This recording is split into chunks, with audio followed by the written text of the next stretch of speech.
Hey, Shawnee from SpeedCubeReview.com. So I have the video on the magnetic GTS, and that night I went and made a magnetic Valk. Now I asked a question in the comment section of the GTS one if you guys wanted me to do a tutorial on this, and a lot of people said yes, so I'm going to do that. Now, as far as the controversy and legality of them, check out that video.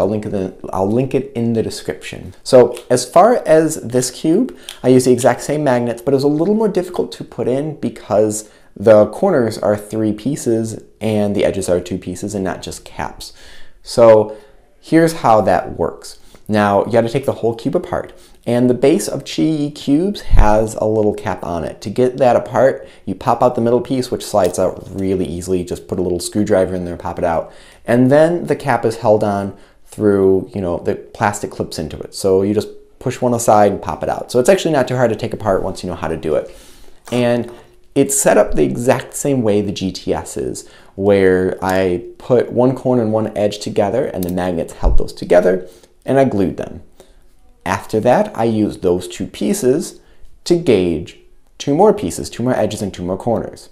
Then I used those 4 pieces to do 4 more, and then those 8 pieces to do 8 more, and then those 16 to do 16 more, and then there was just a few left after that.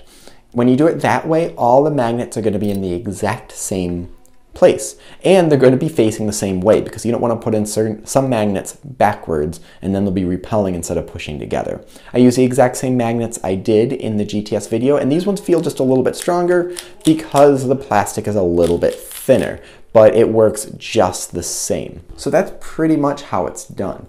There's nothing really crazy special about it. It's just putting a couple in and then going from there. So this can be done to almost any 3x3. The only thing that might be an issue is if there isn't a good place for the magnets to stick on the side. So for example, like the mini AoLong, I haven't tried it yet, but the 3 pieces go around a little triangular part in the middle, kind of like the AoLong was.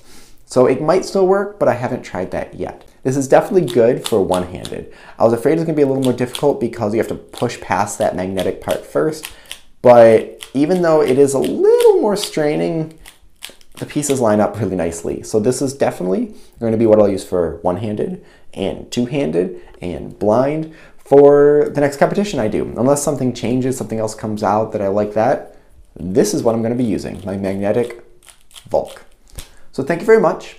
Leave your thoughts and questions in the comment section below. Hit like and subscribe for more content like this in the future. And as always, stop by SpeedCubeReview.com for more news and reviews.